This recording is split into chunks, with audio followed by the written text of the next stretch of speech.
Ya, sangat dahsyat pergerakan emas di hari Jumat, justru melanjutkan kenaikan yang sempat kita ragukan akan kemunculannya, bahwa di hari Kamis saja itu sudah mengalami spike yang cukup tinggi, dan kemungkinan di hari Jumat akan terjadinya vice versa atau mungkin relatif kepada market discount. Ternyata yang kita dapati adalah kejutan terkait dengan rilis data tersebut yang jauh di bawah ekspektasi pasar. Bayangkan ekspektasi pasar berada di 970.000 atau bahkan di 1 juta untuk lapangan pekerjaan, dan dalam hari ini adalah NFP atau non farm payroll ternyata dirilis dengan angka 266.000, dan bahkan jauh lebih mengecewakan lagi, ternyata begitu didapati angka sebelumnya atau di bulan sebelumnya yang berada di kisaran 916.000 ternyata direvisi menjadi angka 770.000, dan tentunya ini mengisyaratkan kepentingan ataupun kemungkinan dari Fed untuk mengumumkan taper dipercepat atau bahkan lebih cepat dari dugaan kita atau ekspektasi di bulan Juli, itu tentunya akan sedikit berkurang. Ya, saya katakan di sini sedikit berkurang karena kita masih punya data ekonomi NFP untuk 2 bulan ke depan. Berarti dia bulan Juni ya untuk rilis bulan Mei, dan juga bulan Juli tentunya untuk pertimbangan dari Fed itu sendiri. Dan rasa-rasanya Jackson Hole Symposium di tahun ini kurang lebih itu yang akan menjadi trigger atau bahkan keputusan yang paling tepat.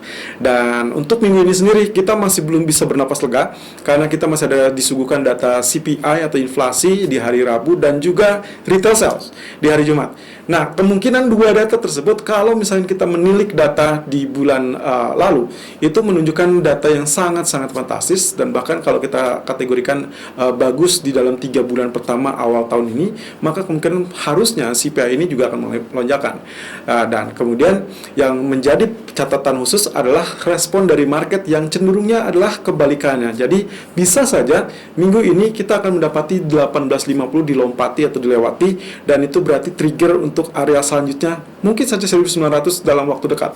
Ya, unexpected karena semua hanya mengira maksimum kenaikan 1830 atau bahkan 1850, lalu kemudian dia turun dengan harapan adanya taper.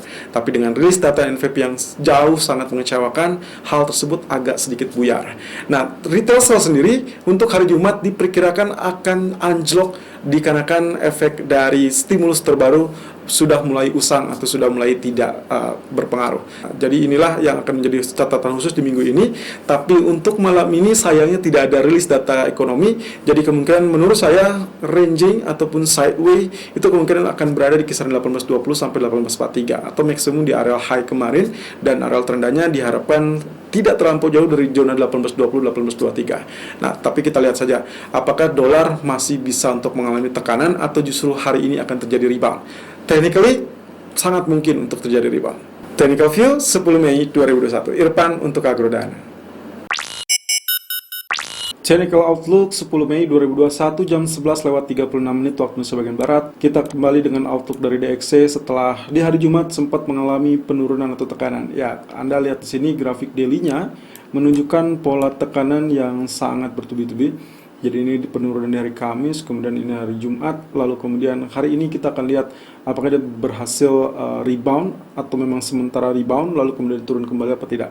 Secara normal seharusnya ya, karena kalau misalkan dilihat dari trend channel yang sudah ditembus, break di sini, berarti memang dia kembali ke dalam fase penurunan. Dan ingat, di grafik weekly-nya untuk DXY kita mendapati pola bearish divergence. Ya, ini Anda bisa lihat di sini. Ini saya ambil dari titik 21 September 2020 hingga 29 Maret 2021. Di pricing atau di harga, level harga justru mengalami penurunan di antara dua puncak tersebut, sementara di bagian RSI-nya justru kebalikannya, dia mengalami kenaikan. Jadi ini kita simpulkan terjadinya divergence. Dan of course dengan demikian kita masih menantikan potensi dari Elliott Wave untuk penurunan, dan itu sedang berjalan untuk wave kelima. Tapi lagi-lagi titik ketiga berada titik terendahnya di 1 atau di 89.209 ya. Sampai saat ini running price masih 90.273. Jadi kita masih akan melihat selanjutnya. Lalu plusnya adalah candlestick berbentuk bearish engulfing. Jadi weekly confirm untuk terjadinya bearish untuk DXY secara keseluruhan. Nah, lalu kemudian kalau kita lihat dari sisi 1 jam, pergerakan grafik H1 menunjukkan pola tekanan ini saat rilis data non-farm payroll. Sangat panjang, tekanan sangat panjang karena kekecewaan, kemudian memang mengalami penurunan sampai titik area support seperti itu. Ya, kemudian untuk hari ini berarti untuk beberapa jam ke depan harapan saya sebetulnya dia terjadi spike terlebih dulu, minimal mengejar area 90,44. Sampai saat ini dia masih 90,272. Jadi kita tandai saja kemungkinan potensinya kalau misalkan diasumsikan dia rebound, maka ekspektasinya hanya sampai area tersebut. Kemudian nanti kita akan harapkan atau ekspektasi terkait dengan pantulan tersebut yang kita bisa manfaatkan di area tersebut, ya kita warnakan hijau, kemudian kemungkinan kembali turun atau mungkin bisa jauh lebih rendah in case ternyata ini adalah penurunan lanjutan ya. Jadi kemungkinan ini yang kita harapkan. So saya tidak akan kaget kalau misalkan dolar akan mengalami penguatan terlebih dulu, karena memang itu yang terbaca dari sisi grafisnya. Sementara di bagian treasury yield, nah ini kalau misalkan Anda bertanya-tanya kenapa yieldnya mengalami kenaikan, well, harus dicatat bahwasanya kenaikan ini bukanlah saat non-farm ya. Jadi saat non-farm candlestick yang merah ini menunjukkan pergerakannya ya. Jadi dia tertekan, apa dia rebound ya, technically yang namanya trend channel seperti ini memang dia akan konsekuensinya adalah penurunan untuk koreksi lalu kemudian dia naik lagi. Itu sudah pernah kita kupas di minggu yang lalu. Kemudian kali ini kalaupun misalkan lihat dari pergerakannya, berarti saya asumsikan saja pemulihan di yield ini kemungkinan akan sedikit menjegal pergerakan emas. Jadi kemungkinan kita belum akan melihat emas boosting kembali setidaknya untuk menembus MA atau daily MA 200, tapi hal tersebut bisa saja disimpan di kemudian hari. Tapi secara keseluruhan ini yang akan terjadi. Jadi penurunan sekilas ya, jadi penurunan terbatas. Kemudian ini adalah pullbacknya, lalu kemudian nantinya dia akan berlanjut mengalami kenaikan. Nah, kita belum tahu kenaikan ini akan sejauh apa, tapi perkiraan saya berarti dia setidaknya sampailah ke arah 1,645 kembali. Saya rasa tidak perlu terlampau panjang, karena kalau dilihat ini kita masih dalam tahapan tekanan ya. Walaupun dia masih berada dalam Fibonacci retracement. Minggu yang lalu dia sudah tembus, kemudian dia flat di bawah dan akhirnya dia sempat turun. Nah, Anda bisa lihat di sini candlestick di hari Jumat dia sempat membentuk tail, berarti artinya saat rilis data NFP memang dia mengalami penekanan ya, walaupun akhirnya ditutup rebound. Nah, berarti selama dia masih berada di bawah garis ini, trendline ini, itu adalah layer pertama kita, berarti kemungkinan potensi bagi yield akan kecenderungannya masih bisa mengalami penurunan. Terakhir di treasury bondnya juga mengalami hal yang sama. Setelah dia mengalami kenaikan spike lalu tertahan, Anda lihat di sini resistennya pas di bagian historical price. Kemudian dia mengalami penurunan, ditutup dengan area ini. Dan ini bisa mengancam untuk penurunan sebetulnya ya, secara daily-nya seperti itu. Sementara untuk grafik H1 kemarin pun dia sudah spike dan melewati area resisten ya, tapi sayangnya tidak bertahan lama, kemudian dia turun kembali. Technical view 10 Mei 2021, gold di jam 11:40 waktu Indonesia bagian barat, high 18.36.70 dan low 18.29.80. Sementara running price berada di 18.33.70. Selamat untuk Anda yang berhasil memanfaatkan rebound ataupun mungkin dip sedikit saja di area kemarin, kurang lebih tercatat di 18.17 ya.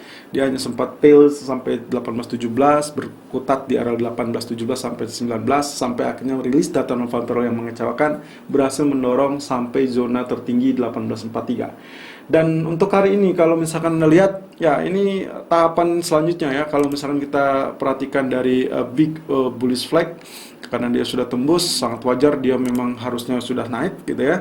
Ditambah lagi dengan inisiasinya adalah double bottom di kurang lebih 2 minggu yang lalu. Kemudian itu sudah finish targetnya karena dia sudah tercapai di 18.09, berarti di hari Kamis ya. Nah, sementara untuk hari Jumatnya unexpectedly dia sudah mengincar zona 38.2% di 1836.70. Nah, kita lihat di weekly chartnya, ini yang sempat kita kupas di webinar bulan April sebetulnya target kenaikannya, dan kemarin pun kita kupas kembali di tanggal 6 Mei ya. Pertemuan kita di tanggal 6 Mei saya sempat sebutkan bahwasanya indikasi untuk kenaikan di grafik monthly sangat kuat ya. Dan di weekly-nya ini 38.2% tepat 1836.66. Ini mirip dengan keadaan dari Fibonacci retracement di daily chart. Jadi kita anggap saja weekly-nya memang harus ditutup di atas ini. Sayangnya kemarin weekly ditutupnya kurang lebih di bawah ya. Dia ditutupnya di area 1830. Tapi intinya untuk minggu ini seharusnya kalau melihat candlestick yang meyakinkan ini akan menjadikan trigger untuk kenaikan kembali. Walaupun lagi-lagi tenaganya mungkin agak sedikit berkurang. Sementara di daily-nya ini expected-nya adalah dia tembus 1836 dan juga MA 200 ya, di daily chart 1851.70 atau 65 kurang lebih kita sebutnya ya.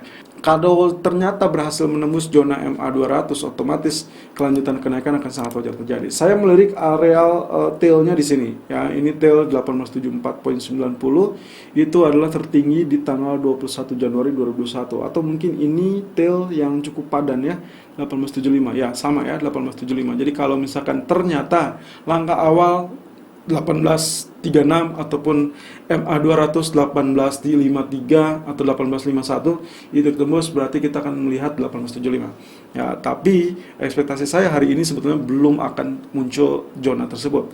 Kemungkinan dia masih akan berkutat di kisaran 1823 atau 20 sampai zona 1843 ya, areal tertinggi yang kemarin, dengan harapan pula penutupan masih tetap berada kondisi bullish. Nah, kemudian di grafik keempatnya saya dibantu dengan Fibonacci retracement. Nah, ini range-nya cukup panjang, cukup lebar. Jadi kalaupun misalkan Anda perhatikan, Anda sebetulnya bisa mengambil areal di areal 23.6% ya untuk melakukan buy on dip.